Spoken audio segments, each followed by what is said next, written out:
the orthoPAC, hosted by Sam Dyer. Welcome to the orthoPAC, where we discuss up-to-date orthopedic topics for the busy clinician.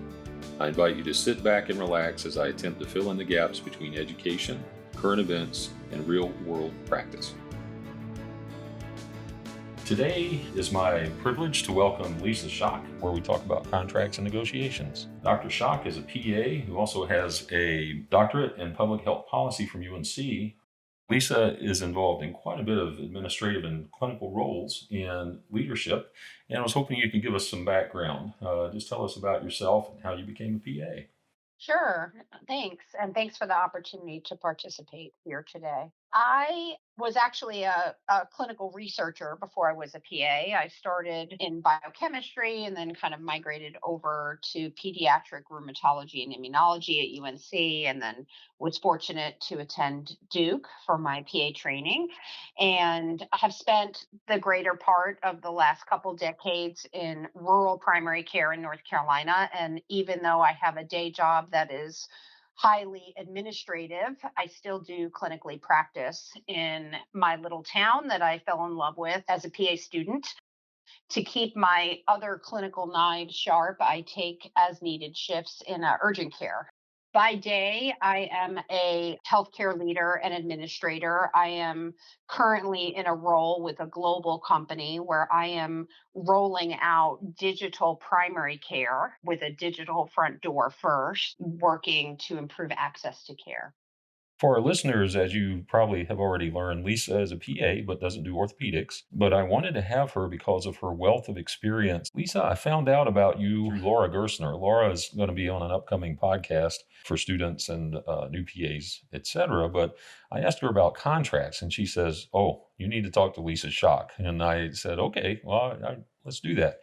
So you have looked over a contract or two in your time. I understand that you do a gratis review of Campbell contracts for their PA students. And just hoping you could tell us a little bit about that. Laura was very kind a few years ago to ask me to give the contracts and negotiation lectures to the Campbell students as they transition from their first year to their second year, and then kind of come back again as they get ready to go out into the world. And it's definitely one of my favorite things. I really push them to do good negotiations. And I quote some articles in the Harvard Business Review around gender differences in contract negotiation, and really push folks to really think about those things and not be bashful. I made the classic mistake. I was a fresh, freshly graduated from Duke, and really, really, really wanted to work in the town that I fell in love with, and just took the first offer that I was offered, and it was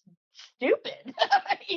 Like, I should have never done that. And Uh-huh. I tell them that all the time, and you don't realize when you're kind of young and getting out of school that first salary commitment that you make kind of sets you up for the rest of your days, in the sense that if you're underpaid when you start, you've got more catch up to do, right? So I really Hmm. push them to not just negotiate, but I kind of liken contract negotiation to kind of dating and marriage, right? Like, in the beginning, you're starry eyed and you're super excited, and then you kind of make your acceptance and commitment, and you and you kind of marry together, and then hopefully you don't divorce and part ways, but there's consequences when that happens, and if there's contractual language in there, sometimes that can bite you. So we kind of go through that continuum, and then it's always fun. You tell them, I'm not a lawyer, I can play one on TV, but I'm happy to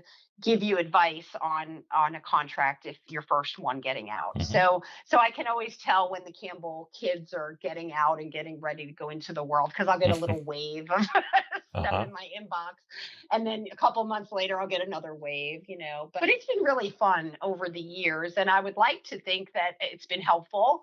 I think that it's helped them kind of be informed, to make an informed decision, and try to really help them understand, kind of the consequences of this or that. And it's not all about money, right? Like, My Duke mentor used to call it, kind of nibbles. So sometimes it's about a dollar amount that you need a certain X dollars to make your expenses and your loan payments and everything else. But sometimes it's about flexibility and being able to pick your kid up from school or have a half a day a week to chart or catch up on things or just call patients back and do that really comprehensive primary care that you want to do. So I always talk about those things too, kind of the softer things around schedule and flexibility to a certain degree. Hmm. A little bit different than orthopedic surgery. I mean, think about how many hours you want to work. Do you want to take call? Do you want to work weekends? There are a lot of things to think about other than just the dollar signs, although those are important. If we are talking about contract negotiations with new PAs, I have a two-part question. So, what would be your top 4 or 5 things that you would say that new candidates need to do to make themselves stand out from the rest of the crowd? And along those lines, are there any negotiating points that you just say, okay, well, I've got to accept those, or you try to negotiate no matter what if you really want to get this job? I had a new grad recently who had a lot of experience before PA school doing diabetes education, for example. And she was getting ready to go into a job where that skill and experience that she had before really did matter, right? So that's a good example of just because I wasn't a PA when I did this, I'm still a certified diabetic educator and I'm still bringing that to you, right? Like as experience as a candidate. So it shouldn't be discounted, right? Like just because I'm a new grad PA doesn't mean you have to pay me the bottom of the barrel dollar amount, right? Like I am actually bringing more experience and more skill to the table here. So that's one example is not just because you weren't a PA in your last life doesn't mean that some of those skills don't transfer in. So I think depending on what type of job you're going for, and I actually see this in ortho sometimes, right? Like somebody will have been a PT assistant or something, right? And then they're going into an outpatient ortho job that's, in a practice that has PT. Why wouldn't you want to hire a great PA who has PT background who's going to feed people into your PT clinic? That's a no-brainer from a revenue perspective. Pointing stuff out like that, I think is really important. And then as far as like negotiating, I always tell people the most important thing about your first job, and I really do believe this, is that you should never feel as a PA that you are bothering your doc with a question. You should have a collaborative relationship with your physician colleagues so that you're going to have questions as a new grad. Now, hold on, wait a second. You've worked with surgeons, yes? Yes, I've worked with plenty of surgeons. Okay. I mean, they don't care if you have a question that they feel is legitimate. Uh-huh. There should be enough of a relationship there and enough of a respect factor, right? That you're not bashful to ask a question because that's going to result in patient harm. Or you should feel supported enough in your environment. Right, right. Yeah. So sometimes I'll tell someone, this might not be your forever job. You may not stay here forever, but you're going to get really good experience here. And this working with this physician or this team or in this department might give you some really solid experience. And once you prove your worth, you can negotiate harder to get paid more or, get a bigger bonus or whatever that looks like. But you could also use that experience to get the next great job. Hmm. Yeah, I agree with all that. Just with your surgeons, keep your question under 10 seconds and you'll be fine. Yes, exactly. There's not a lot of attention span there. Exactly. Kind of going along that, you're negotiating your contract, right? You're in the office with the CEO, the doc, whoever, and what's the best way to ask for what you want? Say, I really think I'm worth more than this. How do you present your side? What's the best way to do it without coming across arrogant or, even worse, sounding weak? How do you get that going? I know that physicians love data, right? PAs do too. And I also know that a lot of times practice administrators or practice managers, while they mean well, do not always completely understand what PA scope or practice always looks like, right? And bad myths are perpetuated. So I often find it helpful if there's a policy that doesn't make sense, like PAs can't see Medicaid patients. Well, that's not true, right? Or PAs should only make, $60,000 coming out of school in their first job. Well, that's not true. Hmm. That kind of arming yourself with credible evidence is often helpful. So I encourage, some of the new grads, if it's a specialty that I'm not super familiar with, what the starting rate might be, I'll say, hey, go on AAPA to get that salary report. General salary report isn't specific enough for what we're going to ask for here, and Hmm. if we get you paid $10,000 more, you won't complain. For everyone that's listening that's doing orthopedics, the PAOS puts out the annual practice and salary survey, Right. and you can break that down by nationally, regionally, or by state. And I think that's a much better, even though it's self-reported data, I think that's much better at a negotiating tool than some of the MGMA or, you don't want to be compared to everybody. You want to be Sure. compared to what you're doing, Yep. right? So I think the AAPA is a good way to start. MGMA, our practice folks use that. And carry in our practice and salary survey. The little bit you pay for membership is well worth that product. And we do it Hmm. once a year. So, anyways, a little plug there for PAOS. So I think especially around salary and reimbursement, evidence makes the day, right? Like it just makes the difference. And you can really show, and I will also caveat that by saying big associations like the Medical Group Management Association, my experience with them is they are historically on the lower side of the scale. Hmm. And again, I think it gets back to bad data and PAs being embedded under physician and PIs. I think they don't have good numbers to really kind of show what PAs are doing. Hmm. I was talking with a colleague in dermatology, and I happen to know, she wouldn't know that I knew this, but I happen to know some about her practice's finances. And they are very well paid as PAs in that practice Hmm. group.